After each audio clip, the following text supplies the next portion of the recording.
সকালবেলা সব মায়েদেরই একটাই চিন্তা হয়, আজকে বাচ্চাদের একদম অন্যরকমভাবে কীভাবে দেবো, যেটা বাচ্চারা একদম টিফিন বা ফিনিশ করে আসবে। আমি আজ বানাবো ইডলি ফ্রাই। এই ইডলি অনেক সময় ঘরেতে আমাদের বেশিরভাগই আমরা বানিয়ে রাখি। ইডলি ব্যাটার তো সবসময় আমাদের ঘরেতে থাকেই। তো আপনারা কিন্তু খুব সহজে কিন্তু ইডলি তো আমরা খাই, কিন্তু ইডলি ফ্রাই যদি বানিয়ে দেন, এতে কিন্তু কোনো চাটনিও দরকার নেই, শুধুই খাওয়া হয়ে যায়। বাচ্চাদেরকে টিফিনে দিন, কিংবা নিজেরাও রাত্রেবেলা যদি ভাবেন আজকে ভাতটাকে স্কিপ করে খাবো, আপনারা কিন্তু ইডলি ফ্রাই খেতে পারেন। কিংবা বাচ্চাদেরকে টিফিনে দিলে ভীষণ ভালো, কিংবা নিজেরাও সকালবেলার ব্রেকফাস্ট হিসেবে খেতে পারেন। নমস্কার বন্ধুরা, আজ আমি বানাবো ইডলি ফ্রাই। ভীষণ ইজি রেসিপি, খেতে দারুণ লাগে। তা চলুন আমি কিভাবে বানিয়েছি আপনাদেরকে দেখাবো।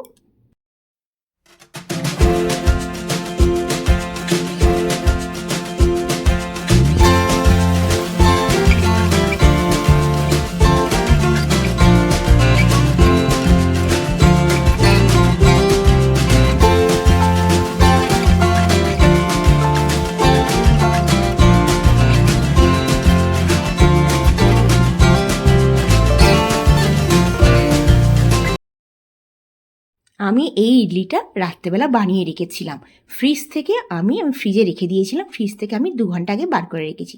দেখুন কতখানি জালিদার ইডলি তৈরি হয়েছে। আমি কিন্তু এটা সুজির ইডলি বানিয়েছি। আপনারা এই রেসিপিটা কিন্তু যে চাল দিয়েও উড়দ ডাল দিয়েও কিন্তু বানাতে পারেন। আচ্ছা, আমি এটা এর জন্য 2 ঘন্টা আগে বানিয়ে রেখেছি। ফ্রিজ থেকে বার করলে অনেক সময় শক্ত থাকে, ওই জন্য আপনারা মানে আমি 2 ঘন্টা আগে বার করেছি, আপনারা আধা ঘন্টা আগে বার করলে চলবে। আচ্ছা, আমি এবার ইডলিগুলোকে 4 পিস করে নেব। আপনারা কিন্তু লম্বা লম্বাও করতে পারেন, মানে লম্বা লম্বা যে কাট হয় সেটাও করতে পারেন। আমি 4 টুকরো করে নিচ্ছি।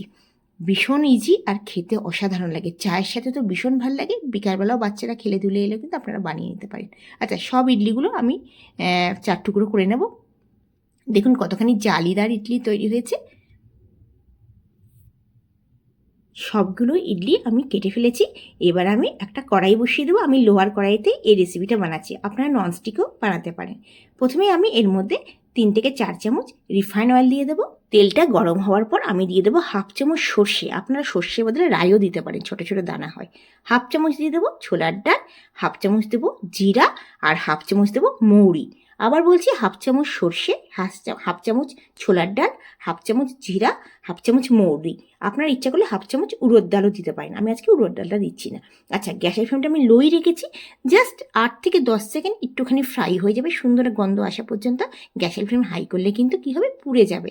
আচ্ছা, এবার আমি কী করবো, কয়েকটু কারি পাতা দিয়ে দেবো। কারি পাতাটা আমি কুচি কুচি করলাম না, আপনারা চাইলে কুচি করতে পারেন। আমি কুচি কারি পাতা 1 মুঠো মতন দিয়ে দিলাম।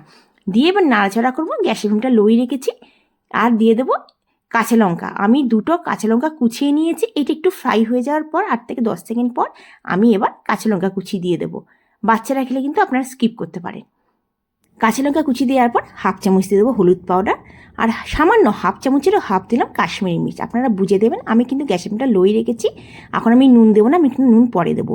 হলুদ গুঁড়ো আর কাশ্মীরি মির্চ দিয়ে আমি ভালো করে এটাকে 1 থেকে 2 মিনিট লো ফ্লেমে আমি আগে নাড়াচাড়া করে নেব। তারপর এর মধ্যে আমি নুন দেবো, কিচেন কিং মশলা দেবো। আগে প্রথমে নাড়াচাড়া করে নিই। এটা ভীষণ ইজি রেসিপি, মাত্র 10 মিনিটে তৈরি হয়ে যায়। আপনার যদি রাত্রেবেলা ইডলি বানিয়ে রাখেন তাহলে কিন্তু 10 মিনিটে তৈরি হয়ে যায়। আচ্ছা, দিয়ে দিলাম স্বাদ অনুসার নুন। আমি 1/2 চামচ নুন দিলাম।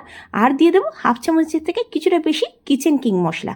আচ্ছা, আপনারা কিন্তু কিচেন কিংয়ের বদলে সাম্বার মশলা দিতে পারেন। আমার কাছে সাম্বার মশলা ছিল না, আমি ওই জন্য কিচেন কিং দিলাম। আচ্ছা, আর একটুখানি হাফেরও হাফ, তখন হাফেরও হাফ দিলাম কাশ্মীরি মির্চ, এখন হাফেরও হাফ দিলাম কাশ্মীরি মির্চ, মানে টোটাল 1/2 চামচ কাশ্মীরি মির্চ দিলাম। আচ্ছা, আপনারা কিন্তু এর উপরে একটুখানি নারকেল কোড়া নিয়ে দিতে পারেন, দিলে কিন্তু ভালো লাগবে। আর অবশ্যই আমচুর পাউডার যদি থাকে, একটু টকটক ভালো লাগে, আমচুর পাউডারও দিয়ে দেবেন। আমি আমচুর পাউডার দিচ্ছি না। আচ্ছা, অনেকে আবার লেবুও দেয়, লেবু দিলেও ভালো লাগবে। আমি কিচেন কিং মশলা, গুঁড়ো লঙ্কা মানে কাশ্মীরি মির্চ আর নুন দিয়ে ভালো করে নাড়াচাড়া করবো।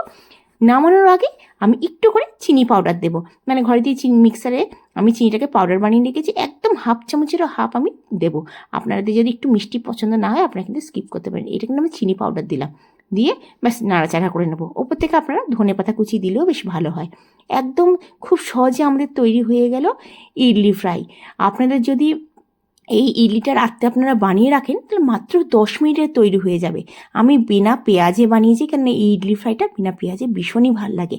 আর আপনারা যদি পেঁয়াজ দিয়ে খেতে চান তাহলে কিন্তু পেঁয়াজ কুচি, টমেটো কুচি দিয়ে বানাতে পারেন। আপনাদের আজকের ভিডিওটি যদি ভালো লেগে থাকে অবশ্যই আপনারা লাইক করবেন, শেয়ার করবেন আমার চ্যানেলটিকে। এখনও পর্যন্ত সাবস্ক্রাইব না করে থাকেন তাহলে সাবস্ক্রাইব করার অনুরোধ রইল। আপনারা বানিয়ে কমেন্টসে জানাবেন। আপনারা আমার ভিডিওটা কোথা থেকে দেখছেন অবশ্যই জানালে আমি ভীষণ খুশি হব। আমি আগ্রায় থাকি, আগ্রা থেকে ভিডিওটা বানাচ্ছি। আচ্ছা দেখুন, আমি একটা থালার মধ্যে ঢেলে নিলাম। খুব সহজেই আমাদের ইডলি ফ্রাই তৈরি হয়ে গেল। যে কোনো সময় যে কোনো দিনে আপনারা বানিয়ে নিতে পারেন, বাচ্চাদেরকে টিফিনে দিতে পারেন। ভীষণ নরম থাকে, নরম তুলতুলে। দেখুন আপনাদের ভেঙে দেখাবো কতখানি জালিদার হয়েছে। এটা কিন্তু খুব একটা বেশি ফ্রাই করবে না, তাহলে কিন্তু আবার শক্ত হয়ে যেতে পারে। একদম লো ফ্লেমে 4 থেকে 5 মিনিটের মধ্যে এটা তৈরি হয়ে যাবে। দেখুন কতখানি ভেতরটা সফট আছে। দেখুন, আশা করি আজকের রেসিপিটা আপনাদের ভীষণ ভালো লাগবে। আপনারা ভালো থাকবেন, সুস্থ থাকবেন এই কামনা করে আজকের ভিডিওটা শেষ করছি। আবার আসবো নতুন দিনে নতুন ভিডিও নিয়ে। ধন্যবাদ।